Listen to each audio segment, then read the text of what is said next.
Hey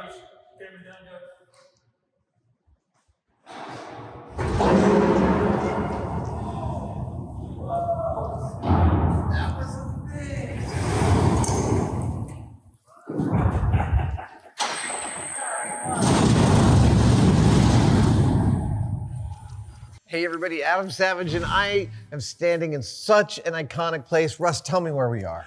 We're in the USS Hornet CV-12, 12th aircraft carrier built by the United States Navy in World War II. And we are sitting on San Francisco Bay. This is a Bay Area homegrown piece of history, museum, testament to technology. Tell me about what is special about the Hornet. Oh my God, there's so much. Where do I start? Hours. Where do I start? Go ahead. I mean, so the Hornet was built in 1943, participated in World War II from 44 to 45. Considered a very lucky ship, participated in almost every major Pacific battle, but was never hit by a bomb, torpedo, or a kamikaze. Ever, and yet this is its scorecard. Yeah, so the list of all the battles it fought in around the sides. In the middle is all the aircraft that were shot down. The Hornet is famous for shooting down more enemy aircraft than any other aircraft carrier in World War II. So the various pilots that came through here. So you can see 668. No other ship equaled that in World War II. Amazing. And how does it place in terms of size with modern aircraft carriers? I'm curious. So in World War II, this was considered a fleet carrier, one of the biggest of the big, Top of the line. Top of the line. By now, compared to the big nuclear carriers now, they're something like 50% larger. But there are the smaller, the Marine Corps aircraft carriers that have the helicopters on them. Yeah. Those are actually about the same size as this, right? So the big nuclear powered ones, the ones that are named after the presidents, much bigger. Gotcha. Right? Yeah. Now we're on a storage deck underneath the main deck. Is that right? Yeah, this is the hangar bay. So this is where you store the planes and park them when you're not using them. The flight deck is above us, the airfield. And so when you're in operations, most of your planes are actually up there, but you bring them down here to service them and store them when you don't need them. I would imagine when planes are taking off, this deck gets very noisy. Oh my God, You're hearing yes. them up there landing and taking off. And there's bunks right in between this layer and that layer, and guys would be sleeping as planes were taking off and landing. I don't know how they do it. Why would they put a bunk up there? Just because you have 3,000 people crew that you have to fit in different places. 3,000? Yes. That's like about as many people as my hometown. Exactly. So I always tell people, like, the Hornet is it's a city and a ship and an airport. It has to do all three of those things because you're at sea for months, launching and recovering aircraft, you're working, you need a haircut, you have to go to the dentist. All of that is here somewhere. You need to go to the hospital. And so it has to function for all of that. And it is a functioning museum. You guys are open all the time. I remember watching the San Francisco fireworks from the deck about 25 years ago. Yeah. So yeah, we've been here 27 years now. So this is a real institution. Alameda Naval Air Station is a real historical spot. The Doolittle raid launched from here. So a lot of real historical significance. I don't know how I didn't know that the Doolittle raid launched from here. And it launched from our predecessor, the USS Hornet CV-8.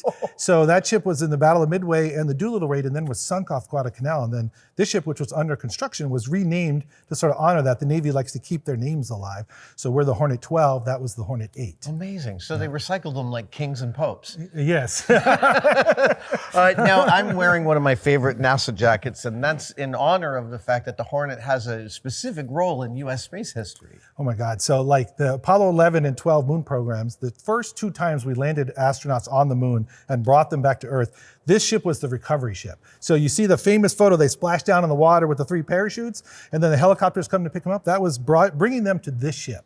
And so we have a whole space exhibit down here with a capsule and the helicopter and some other pieces of artifact of that. That will be a separate video. I promise we'll get to the space stuff. It's really hard to imagine so much history packed into one ship. So you think about it, from 43 to 70, the ship was almost constantly in service. It came out a few times for upgrades and temporary mothballs and stuff like that. But that's 27 years from World War II through the Cold War, Vietnam War, and then into the space program. Active service. Yeah. Incredible. And what are some of the special things that the museum has that we haven't covered? Oh my God. So we have a nice collection of aircraft starting from World War II all the way up to modern aircraft. Yeah. The newest one we just received was an F-18.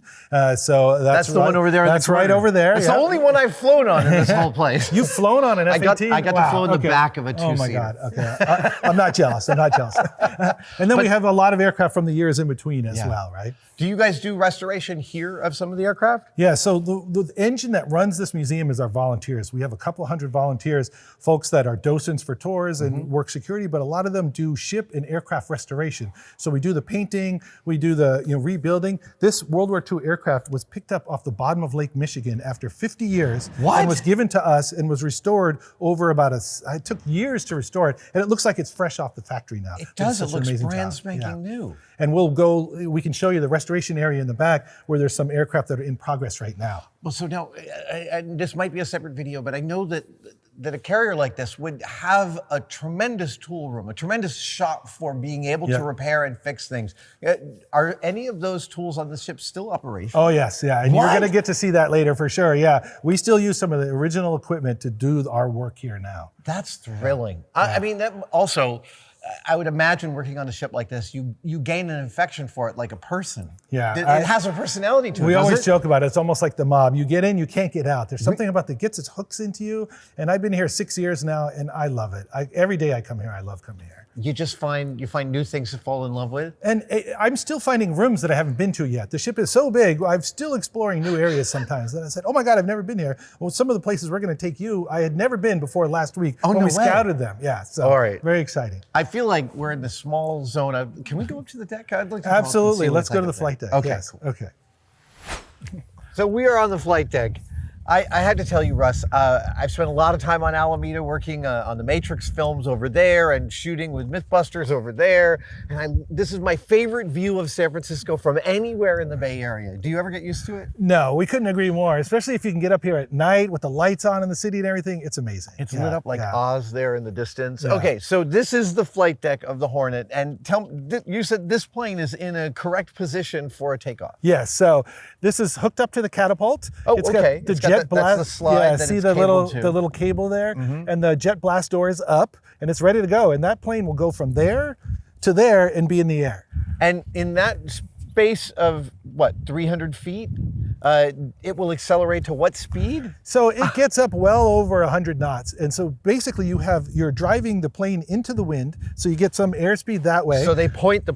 point the ship into the wind, and then he's gunning his engines, and he's hooked to the hydraulic catapult. And you do all that at once. You release the brakes, full power, the catapult flings you off the front of the ship, and you get the speed of the ship and the speed of the wind coming at you, and all of that combines to make you be able to take off in that short of a distance. How quickly could they launch planes one after the other? What was it like when they were in full swing? Yeah, so it's a little bit different from the jet age and the earlier propeller plane age. So these things, you could launch one here, then launch one there, then you bring the next plane into position, hook it back up. You're talking about maybe one every minute or two, something like that in combat if you really had to. You don't like to do it that fast when you don't have to. And the same with kind of in World War II. In World War II, they didn't generally need to use the catapults. The combination of the ship speed and the wind was usually enough to get your plane airborne. So they very rarely used the catapults. Have to. Yeah. And one of the upgrades to the ship in the 50s was to make these catapults a lot stronger because the jets are heavier than the propeller planes. So you had the same amount of runway, but you still needed to get a heavier plane off, so you needed a stronger catapult. You said earlier that most of the planes would be up on the deck during operation. How many planes would have been on this deck? So in World War II, you would be somewhere between 90 and 100 planes. And so Wait a minute, sorry, I'm just wrapping my head around that. Between 90 and 100 planes on this deck, and they're also taking off and landing. Yes, so the idea of the American carriers was what they called the Sunday punch. So they wanted to be able to have everything lined up and launch them really quick and do it all at once. And so the only planes down below were ones that were being worked on, repaired, that kind of thing. Now, sometimes you're refueling and rearming and you're bringing the planes up and down, but most of them are up here.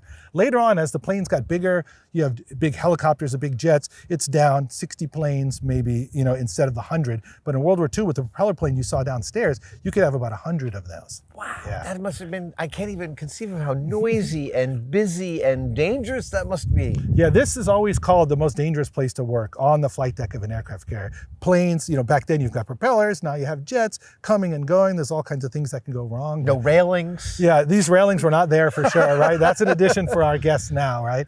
Now, you also told me another fact that blew me away, which is that this deck isn't original, that it has been modified after it was built. So in World War II, the aircraft carriers were rectangular. So just a single runway. Yep, you would land on the back and you would take off from the front. And the way you land is you have cable stretched across, literally that simple, and a hook on the plane as you land catches the cable That's the and tail drags hook. you to a stop, right? So great. Now, sometimes when you hit, you bounce, or maybe you don't hit exactly where you mean to, and so you could miss those wires. Yes. And so back when the aircraft carriers were rectangular, the plane that missed the wires could crash into the planes that were parked or waiting to take off. And that would Okay, happen. that's bad, right? Yes, so exactly, right? You didn't want that to happen. So then the British invented what's called this angled flight deck. So now the landing zone is at an angle. So if the plane misses his wires, he can just keep going and come back around and try again. He doesn't crash into any other planes. Did they build more onto the side of the ship to accommodate A this little bit extra more, runway? yeah. So this is probably the biggest visual change, besides that they've removed a lot of the anti-aircraft machine guns and stuff Right. like that. The biggest visual change is literally that. They moved the elevators around and did a few other things like that. But yeah, that is the most dramatic change.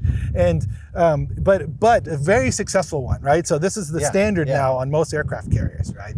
And this is the island. This is the island. So all the action happens there. The first row of glass windows is the admiral and his staff. Above him is the captain. He's got his quarters in there. He never leaves the bridge when they're at sea. Yeah, he sleeps, eats, everything's happening up there. And then the glass windows in the back, that's actually the flight control tower. So they can see the landings and the takeoffs. And so they control all the flight operations from up there. If I remember correctly, the Apollo astronauts came back to this ship and there's like shots of them on this deck, right? Yeah, so they landed right near that elevator because then they were immediately brought down the second elevator into the hangar bay where they then went into the quarantine facility. Into the big Airstream trailer. Yeah, yes. We're going to take a look at that too. Yep. And there's a presidential seal over there. It's that little round thing. Yeah. That's where Nixon was standing when the astronauts came here. There's a famous shot of him with his arm over the brow because he's an old Navy guy. So he was having so much fun. And that's where he watched the astronauts land from. So we're standing on the bow. We're standing at the front of the ship. Yes.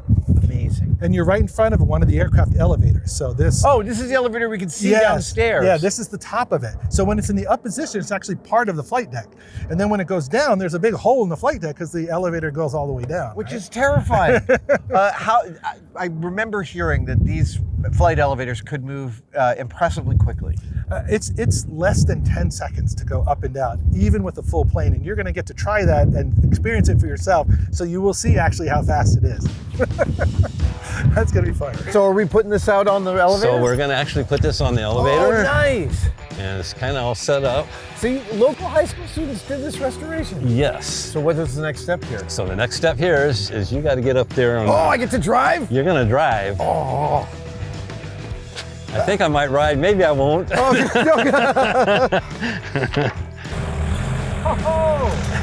I'm driving a plane.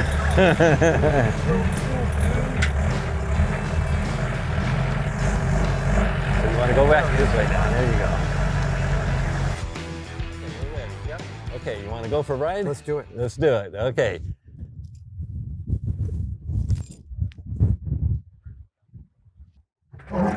Oh! Woo! That was a thing. Oh!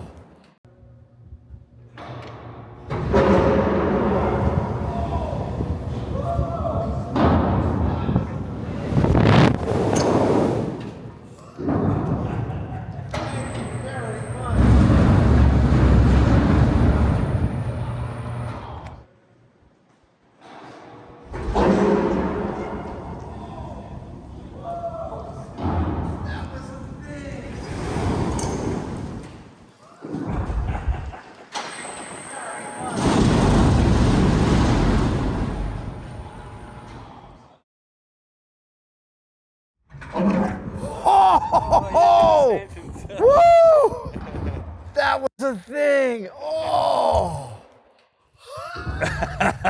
Thank you very much. Now he's bringing that. Wow! So I'll just show you a few things down here, but these are the things that work the stanchions. The top one's up there. Yeah. And then we got a big motor just back there in the back that you can't see. It'd run them up, and you can see how the cables come down here. The tracks for the elevator are right in there. That keeps everything level. That was so unique. That was like almost free falling. Yeah. It feels crazy. And then those things right there, those are the little locks that come out. Oh, okay. That's what we were And operating there's four, with. yeah, and there's four of them that come out and they lock the elevator when it's up. Just amazing. Whoa.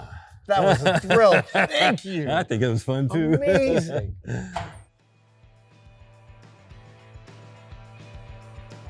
I gotta say, I wasn't surprised to see an escalator on a multi-story effective floating building that is also a museum. What I was surprised by is the idea that this escalator is actually original.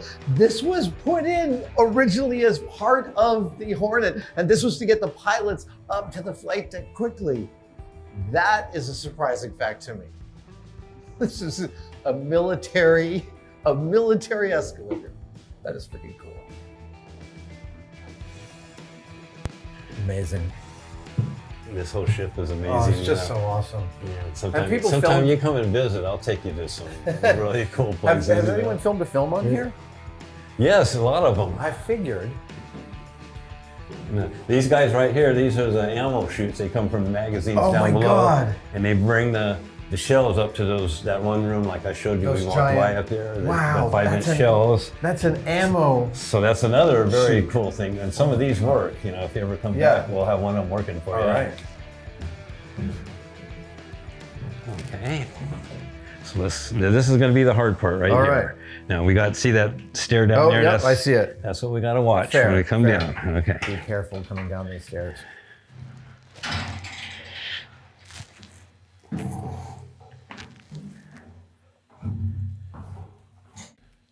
I like going past signs like that. I just love this. I'm a huge fan of machine plates, and this is the maintenance schedule for the hydraulics for the airplane elevator. Oh man. Grease all this monthly. And then these are the very same cables that you saw up in the pit going up and down the sides there. 1.5 diameter? Yeah. It's gigantic. Wow. And that's probably your manual control valve. There's a wheel up there that you could turn, that you could crank it. You're not actually cranking the elevator up and down. Oh, you actually could do it by hand? But what you're actually doing is you're just working in a hydraulic valve, and it's just, you have control of it. You could just turn it and then go down. You can stop and keep going down. Westinghouse control valve. Look at that. So that's your control valve. That's what opens up and gets the fluid into that cylinder right here. And this will come down from below. There's tanks down there, but we won't go down there. It's kind of hard to get. You have 2 vertical ladders. High pressure side, low pressure side. It's the same except bigger. All right, so what I'm shining my flashlight on here is the business end of this elevator. These are the cables at the end of this gigantic 3-foot diameter piston. Is this right? That raises and lowers this thing in 9 seconds flat. And we're gonna watch it go. Yes. Okay, we're ready. Go. Yeah, okay. Let's do it. Engineering? Okay, bring it up. Coming up. Okay. You can just watch back. See I'm provisionally scared. Whoa!